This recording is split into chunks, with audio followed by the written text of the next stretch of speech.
Harvick on what kept Danica from being megastar. NASCAR driver Kevin Harvick is a big golf fan and has drawn comparisons between golf and NASCAR in the past. He even has a replica Augusta National hole in his backyard. So with all the talk of the Masters this weekend and Tiger Woods' comeback attempt, Harvick was asked if NASCAR needs someone like Woods, a driver with a winning record who can still generate buzz even if a win is unlikely. As he has previously said, Harvick pointed to Dale Earnhardt Jr. and Chase Elliott's family legacy in NASCAR that connects them to hardcore roots with the fans, acknowledging he and most other drivers will never have that.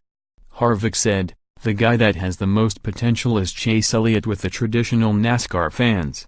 It's just like when we talk, you have to win. There's a difference between a superstar and a megastar. In the past, a superstar wasn't a megastar because of the fact that he didn't win enough. Chase Elliott is the next guy that can be a megastar, but you have to win." It's fair to assume Harvick was talking about Earnhardt as a superstar but not a megastar. Last season, Harvick said because Earnhardt was the most popular driver but not close to being among the sport's most successful, he was stunting NASCAR's growth.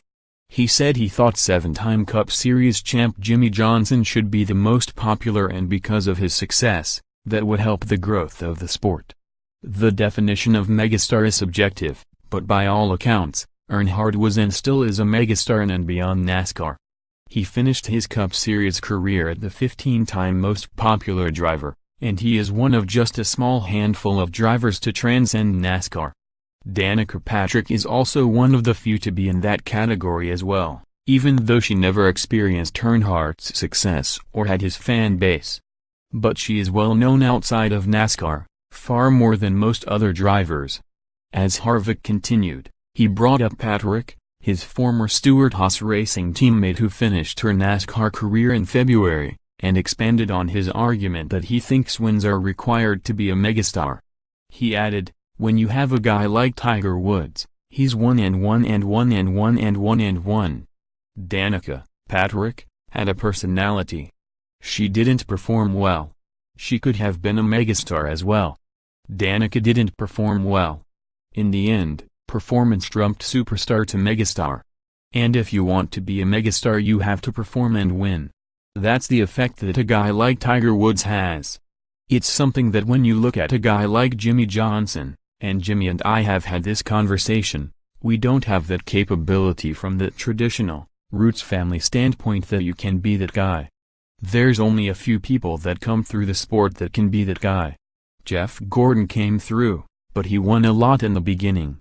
He was that young guy that kept winning and won championships and had that immediate impact as far as catching everyone's attention.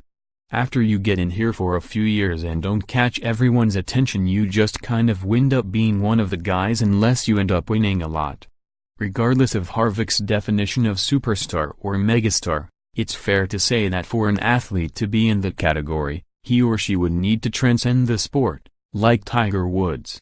Success certainly helps that, but as Earnhardt proved, it's not always required.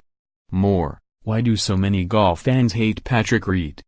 Masters green dilly-dilly hats are reportedly being given away near Augusta. UMBC just beat another #1 team.